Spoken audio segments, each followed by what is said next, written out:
आज से 6 महीना पहले का अगर आप बात को मैं बताना चाहूँगा कि पार्लियामेंट के जेपीसी ज्वाइंट पार्लियामेंट्री कमेटी से वक्फ संशोधन बिल लाने के पहले देश के करोड़ों जनता से, चाहे वो हिंदू भाई हों, मुस्लिम भाई हों, सभी लोगों से जेपीसी ने इस पर राय लिया और राय लेने के बाद दर्जनों सुझाव आए, सकारात्मक सुझाव थे।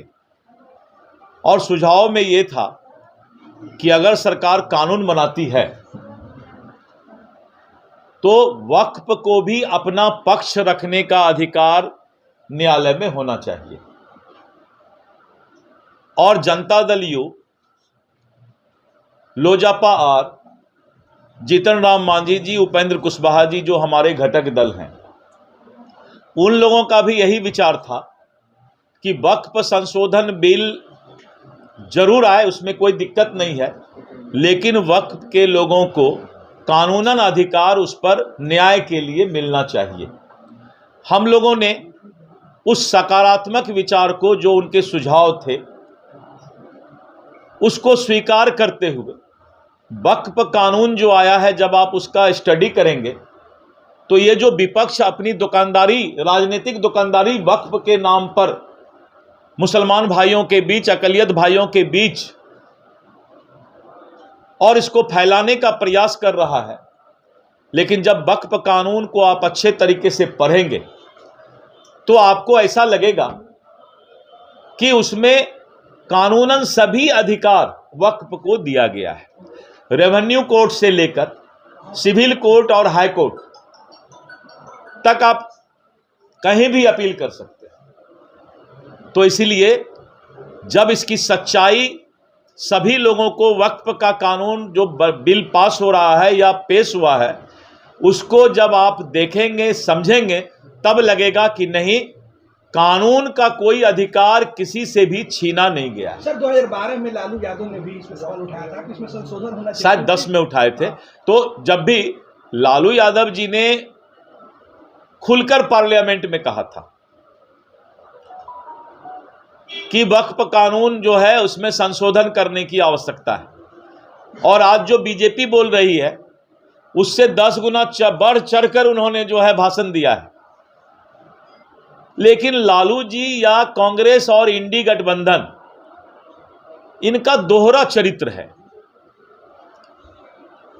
पता नहीं किस मुंह से 2010 या 12 में क्या बोलते हैं और आज क्या बोलते हैं।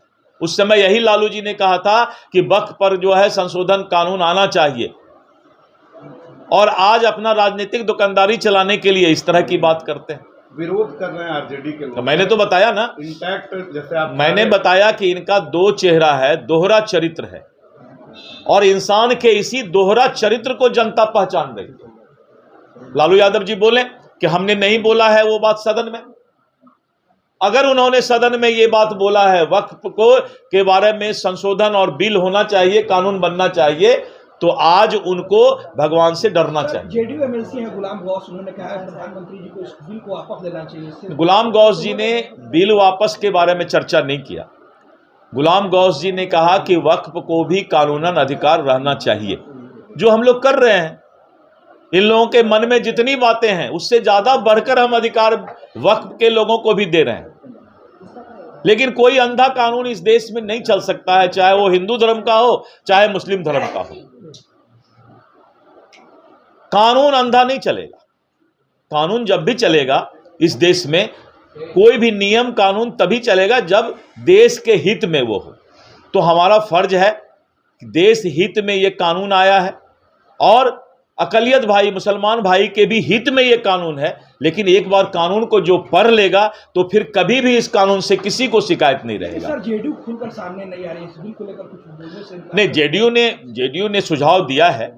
जेडीयू का सुझाव है कि वक्फ बिल जरूर आए, लेकिन वक्फ के बारे में उनको कानूनन अधिकार रहना चाहिए जो उनको दिया जा रहा है। सर नेता प्रतिपक्ष ने कहा है कि हम मर जाएंगे लेकिन इस बिल को आने नहीं देंगे, हम सरकार पे रहें या ना रहें। तो जब बोल रहे थे 2010-12 में, तो उस समय जिंदा थे कि क्या थे?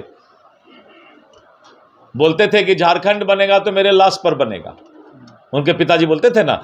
झारखंड बनेगा तो लाश पर बनेगा। उनके पिताजी बोले हैं ना लोकसभा में कि वक्फ कानून बिल आना चाहिए, संशोधन बिल आना चाहिए, वक्फ कानून समाप्त किया जाना चाहिए। तो पहले पिता पुत्र ही फैसला करें आपस में कि सच्चाई कौन बोलते हैं। धन्यवाद। खबरों में अब तक के लिए बस इतना ही।